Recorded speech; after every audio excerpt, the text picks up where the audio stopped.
है जो संस्कृत का जो दूसरा पार्ट पढ़ाने जा रहे हैं, जो दूसरा चैप्टर पढ़ा रहे हैं, उसमें क्या है तो 13 पॉइंट्स यानी कि 13 बिंदु हमको पढ़ाना था, जिसमें से हम कल आपको 11 बिंदु पढ़ा दिए थे। 11 बिंदु पे चर्चा कर चुके थे हम लोग।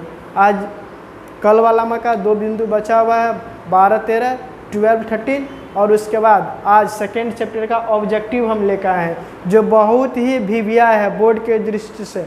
110% पूछा हुआ क्वेश्चन है, जो बोर्ड में पूछा हुआ है, भिवियाई क्वेश्चन है, बार बार वही क्वेश्चन।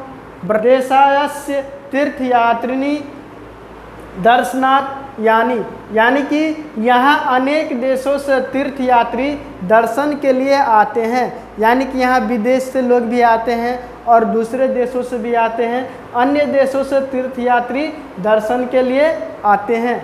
फिर अब यहाँ से आपका ऑब्जेक्टिव शुरू हो गया। यहाँ तक 13 पॉइंट हम जो बोले थे आपको 13 पॉइंट 13 बिंदु बता दिए, जो बहुत ही भिविया था। ध्यान से आप लोग पढ़े होंगे तो जान गए होंगे हम क्या बताना चाह रहे थे। फिर देखिए आज का पहला ऑब्जेक्टिव है यहाँ से, तो पहला ऑब्जेक्टिव क्या बताया है, पाटलिपुत्र का बुद्ध काल में नाम, यानी कि इसका मतलब क्या हुआ, आपको यहाँ लिखा है पाटलिपुत्र का बुद्ध काल में नाम। तो क्या क्वेश्चन बना रहता है, हम क्वेश्चन न बना के यानी कि सटीक से आपको बताए हैं। पाटलिपुत्र का बुद्ध काल में क्या नाम था पटना का, तो पाटलीग्राम था। ठीक है, पॉइंट वाइज हम लिखा है आपको, वो नहीं जो पुराना ट्रेंड से है। हाँ, पाटलिपुत्र का बुद्ध काल में क्या नाम था, तो पाटलिपुत्र के समय में बुद्ध काल का नाम पाटलीग्राम था। एक इतना यार कंजेस्टेड नहीं, सटीक से सिंपल पढ़िए तुरंत याद होगा। और पुराना ट्रेंड में पहले क्वेश्चन फिर आंसर, आपको हम डायरेक्ट पॉइंट वाइज लिखाए हैं, इसमें आप लोग समझ जाइएगा। नहीं समझ में आएगा तो हम एक बार पुराना ट्रेंड से भी बता देते हैं। पुराने ट्रेंड के अनुसार इसका क्वेश्चन बनेगा, कैसा बनेगा, पाटलिपुत्र का बुद्ध काल में क्या नाम था, क्या नाम था। ये क्या हो गया, पुराना ट्रेंड, पहले ऐसे बनता था। अब फिर हम यहाँ लिखते उत्तर नंबर 1 पाटलीग्राम। तो देखिए कितना भद्दा लगता है, कितना टाइम लगता है एक ही क्वेश्चन लिखने में, इसीलिए पुराना ट्रेंड था। अगर क्वेश्चन समझ में नहीं आया आप लोगों को तो क्वेश्चन समझाने के लिए हम एक ये बताए हैं। तो देखिए ये जो क्वेश्चन हम लिखे हैं, पाटलिपुत्र का बुद्ध काल में नाम था, तो क्या पाटलीग्राम नाम था। अगर ऐसे नहीं समझ में आते, क्वेश्चन हम आपको बता रहे हैं, पाटलिपुत्र का बुद्ध काल में क्या नाम था, तो पाटलीग्राम था। सेम चीज़ है, अब आप लोग समझ गए, कंफ्यूज नहीं करना है। तो देखिए दूसरा क्वेश्चन बताया है, कुटनी मतब काव्य के कवि हैं, यानी कि कुटनी मता काव्य के कवि कौन है, तो दामोदर गुप्त है। फिर अगला तीसरा बताया है, चंद्रगुप्त किस वंश का संस्थापक था, यानी कि चंद्रगुप्त किस वंश का संस्थापक था, तो मौर्य वंश का संस्थापक था। चंद्रगुप्त किस वंश का संस्थापक था, मौर्य वंश का संस्थापक था। चौथा बताए हैं, पाटल पुष्पों की पुटलिका रचना के आधार पर, यानी कि पाटल पुष्प की पुटलिका रचना के आधार पर पटना का नाम पाटलिपुत्र है। क्या है, पाटलिपुत्र है। कल हम बताए थे ना पाटल पुष्प, वही है, उसी के बारे में है। फिर महावीर मंदिर कहाँ स्थित है, कल हम ये भी बताए थे, जो व्यक्ति पटना आएगा यहाँ नहीं दर्शन किया तो कोई मतलब ही नहीं है, इसलिए हम बताए थे ताकि आपको याद रहे। क्वेश्चन आ गया ना ऑब्जेक्टिव में, महावीर मंदिर कहाँ स्थित है, पटना में। और फिर अगला क्वेश्चन होगा, गोलघर कहाँ स्थित है, पटना में। से बहुत सारा क्वेश्चन था ऑब्जेक्टिव जो हम आपको नहीं दिए, ये भिविया है जो पिछले साल पूछा हुआ क्वेश्चन है, इसीलिए हम इसको यहाँ दे दिए। फिर आगे आपको 6 नंबर क्वेश्चन बताया हुआ है, कौमुदी महोत्सव मनाया जाता था, यानी कि कौमुदी महोत्सव कहाँ मनाया जाता था, तो कौमुदी महोत्सव पाटलिपुत्र में मनाया जाता था। और कहीं ऑप्शन में दे देगा पटना, पाटलिपुत्र दिया ही नहीं, तो क्या करेगा, लोग नहीं बनाएगा। लेकिन बनाना है, पाटलिपुत्र दे, पटना दे, कुछो दे, तो क्या है, सेम चीज़ है पाटलिपुत्र में, या पाटलिपुत्र की जगह पे ऑप्शन में पटना भी रह सकता है। तो कंफ्यूज नहीं, सर तो बताए थे पाटलिपुत्र बताए थे, पटना बताइए नहीं किए, उससे कोई मतलब नहीं है। कुछो दे, पटना दे, पाटलिपुत्र दे, तो पटना मारेंगे। और फिर आगे देखिए 7वां नंबर ऑब्जेक्टिव बताए हैं, पाटलिपुत्र पटना के नाम से प्रसिद्ध हुआ, यानी कि पाटलिपुत्र पटना के नाम से कब प्रसिद्ध हुआ? तो कब हुआ? मध्यकाल में। कब हुआ? मध्यकाल में। उसके बाद पटना नगर पालिका देवी है, यानी कि पटना नगर पालिका देवी कौन है? कौन है? पटन देवी। कौन है? पटन देवी। इसके बाद 9वां क्वेश्चन बताएं आपको, राजशेखर की रचना है काव्य मीमांसा, यानी कि राजशेखर की रचना कौन सी है? आपको ऑब्जेक्टिव में दिया रहेगा निम्न में से राजशेखर की रचना कौन सी है? पहला मान लीजिए ऑप्शन में काव्य मीमांसा दिया है, जो सही है। 3 को दे देगा गलत ऑप्शन। तो जो सही रहेगा, आप पढ़े हैं, याद किए हैं, तो आप काव्य मीमांसा में मारिएगा। फिर अगला क्वेश्चन बताएं आपको, पाटलिपुत्र में किस महापुरुष की जन्म स्थान है? तो मालूम है पाटलिपुत्र में यानी कि पटना में किस महापुरुष का जन्म स्थान है? तो गुरु गोविंद सिंह। गुरु गोविंद कौन है? तो सिखों के 10वें गुरु। ठीक, इसमें तो कोई दिक्कत नहीं होना चाहिए, हमारे ख्याल से कोई प्रॉब्लम नहीं होना चाहिए।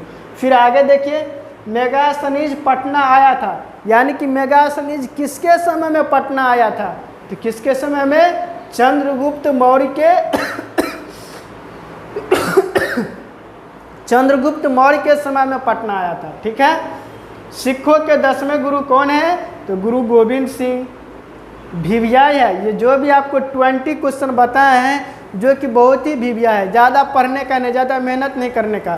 एक बार जो बताए हैं उसको एक बार ध्यान से समझ लेने का, सुन लेने का, एक बार पढ़ लेने का, बस ऑटोमेटिक याद रहेगा। उसके बाद आपको कुछ नहीं करना है।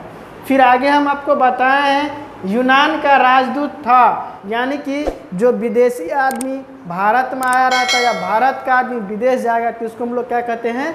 राजदूत। तो यूनान का राजदूत था कौन? मेगास्थनीज। यानी कि यूनान से कौन आए थे? तो मेगास्थनीज आए थे। समझ गए? अगला क्वेश्चन बताया है, पटना शब्द की उत्पत्ति हुई है, यानी कि पटना शब्द की उत्पत्ति क्या चीज़ से हुई है? पटन से। तो वही पटन देवी, पटन से हुई है। लिखे है पटन से।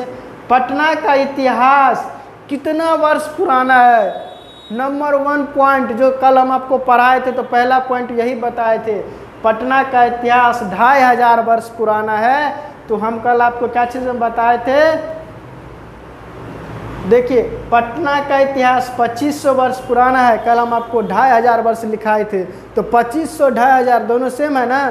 दोनों सेम है, तो इन्हें कन्फ्यूज हो जाएगा, अरे सर ऑब्जेक्टिव में लिखा है 2500 और कल जो थ्योरी पढ़ाए थे तो इसमें लिखा है 2500 वर्ष पुराना। दोनों सेम है, 2500 वर्ष पुराना है, या इसी को कर दीजिए, या 2500 वर्ष पुराना, दोनों सेम है। 2500 वर्ष पुराना, दोनों सेम है। लेकिन आपको ऑप्शन में ये दिया रहेगा, कहा है कि सटीक ये न हुआ, कम स्पेस लेगा, तो एग्जामिनर सोचता है जो कम स्पेस में अच्छा लगे, तो कम स्पेस में यही रहेगा, 2500 वर्ष पुराना या 2500 वर्ष पुराना, दोनों सेम है, इसमें कोई दिक्कत नहीं है। एशिया महादेश का सबसे बड़ा सेतु, आप लोग को मालूम ही होगा, एशिया महादेश का सबसे बड़ा सेतु गांधी सेतु है। क्या है? गांधी सेतु है, जिसकी लंबाई लगभग 7 किलोमीटर है। कितना है? जिसकी लंबाई लगभग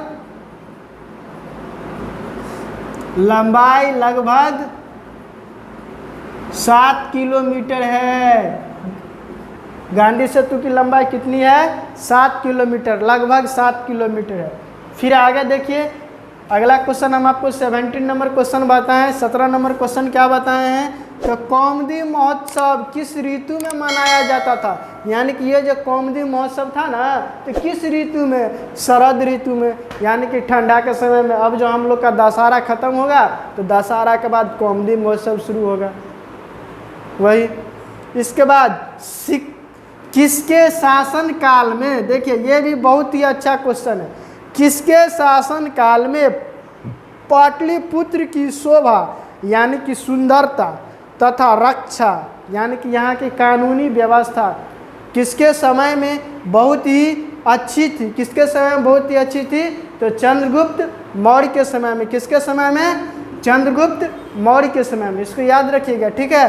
फिर आगे हम आपको बताएं गोलघर कहाँ स्थित है, ये तो पढ़ाए हैं, बताए हैं पटना में। ये तो मालूम होगा सबको। इसके बाद एक और देखिए ना, कितना सिंपल क्वेश्चन पूछा है एग्जामिनर घुमाने के लिए। क्या पूछ दिया है, पटना के किस दिशा में गंगा नदी प्रवाहित होती है। ये तो कोई बना देगा, आंख मूंद के मार देगा। लॉलीपॉप दे दिया है, ये क्या दे दिया है, गूगली। जो हम लोग को गूगली पे नहीं कैच आउट हो जाते हैं तो वही गूगली फेंका है एग्जामिनर। देखिए बोर्ड के द्वारा क्या फेंका गया, ये गूगली है। तो इसमें क्या दिया गया है, पटना के किस दिशा में गंगा नदी प्रवाहित होती है। तो सिंपल है, उत्तर दिशा में, कोई बता देगा। ठीक है, आपका दूसरा चैप्टर खत्म हुआ। इतना ही आज के लिए। आप लोग जिस प्रकार पैर बनाए उसी प्रकार पैर बनाए रखिए, और वीडियो को ज़्यादा से ज़्यादा आप लोग शेयर कीजिए। और मेरे चैनल जो है आप लोग का अपना चैनल है, मेरा चैनल नहीं है, आप लोग का चैनल है। आप ही लोग से हम लोग हैं। तो आप लोग का जो चैनल है क्या है, लक्ष्य विजन गुरुकुल। इसको आप लोग ज़्यादा से ज़्यादा सब्सक्राइब कीजिए और मेरा मनोबल इसी प्रकार बनाए रखिए।